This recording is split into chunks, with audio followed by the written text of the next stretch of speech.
Hey guys, J-Man here. All right, weekly X-Men talk. Not a lot to talk about. Ten of Swords, number 11. I also did get Action Comics today as well. But this is the only X-Men thing that is out today. Remember when comics were just like this? You didn't get this with it? I like those days. All right. 10 of Swords, number 11. This one was okay. In this issue, spoilers are in effect, of course.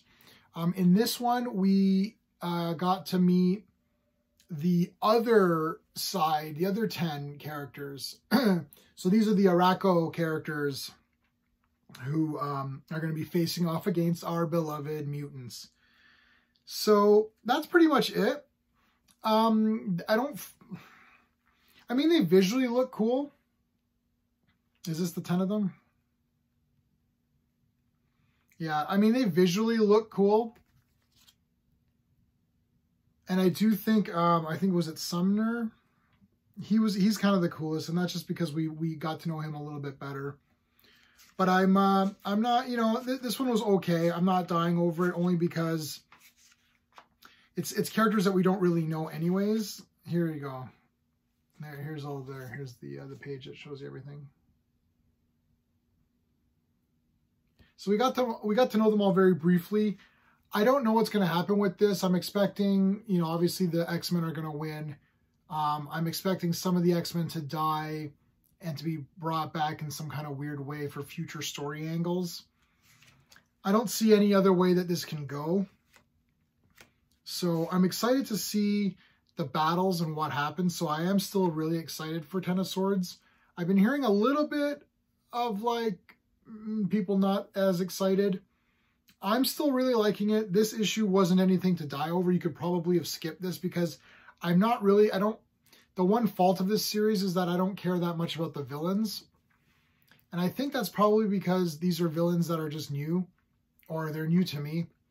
I think maybe it would have been interesting if it was characters that we've known, or perhaps characters from maybe other comics, other Marvel comics that are villains and other things. Like if I would have ran, I don't know, you know, like if Green Goblin or something was one of the guys chosen, or I don't know, you know, maybe a couple of Spider-Man villains were in there, or like, you know, a mutant that we know from something else, or like, I don't know, maybe like Kang or something.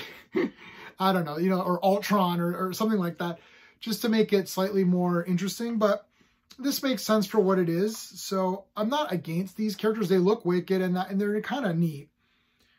It's almost like it would have been a good idea to have like one issue of each character. Not that I want to have to spend more, but maybe even just like to have each character have like maybe even half an issue, like do like a 5-part thing where, you know, half the issue on each character, just to get us more excited for these villains. I don't remember any of their names.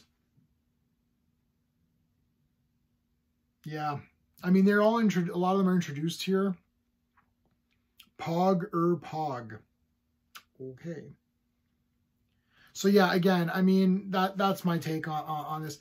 Other than that, it's still pretty exciting. They get all their cards here. So all of the guys, all of the participants get their tarot cards, which is really neat. They all have different reactions to them, which is cool. Apocalypse is not happy with his. I won't show you the final page because it's not even a spoiler. I mean, this was like a very obvious thing that we knew is going to happen. So whatever. But yeah, overall, I'm still really into Ten of Swords. I still am really excited to see what's going to happen, especially in these next ones, because we're going to get to the battle pretty soon, I'm assuming. But yeah, the villains look really amazing, but I don't connect to them as much.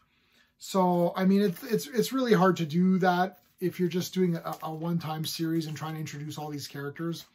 So guaranteed, I mean, you know, it is pretty tough to do all of that. So anyway, that's my take on it. Let me know in the comments what you're thinking so far of 10 of Swords. There's lots coming out. What's coming out? There's grabbed the Marvel previews. There's a lot. I think there's still lots of X-Men stuff coming out. Children of the Atom is coming out, which I will review. Yeah, Excalibur, Marauders, X-Force, New Mutants, Hellions. Hellions is sick. What else? The Wolverine. Yeah, the Children of the Atom. Yeah, there you go. So that is still coming. When is that? Number 1 is coming out in February, I guess. No, is it February? Where does it say that? It does. I can't see where it shows the date. But in any case, I mean, I'm not terribly looking forward to that, to be honest. A new Iron Fist book. Iron Fist is awesome. I love Iron Fist. That was like my second tattoo ever. Yeah, lots of non-stop Spider-Man. Yeah, please stop. Stop it. There's 14 Spider-Man books. Yeah, Sword. I mean, again, Sword, we'll see how it goes. It's an X-Men thing, so I'll definitely review it. It's getting to the point where it's really hard to maintain physical copies of all these books coming out, and I plan to get everything for Future State for DC as well. So there's a lot of stuff coming down, and it's going to be really hard. I might have to, I may have to move to digital on some of this stuff because it's just, I don't have the space for it anymore. Shang-Chi, what was that? I wonder if that was any good. Yeah, so that's pretty much it for this week. Really, really slow week, but Action Comics wasn't too bad, and Ten of Swords was cool. So, all right, guys, that's it. Until next time.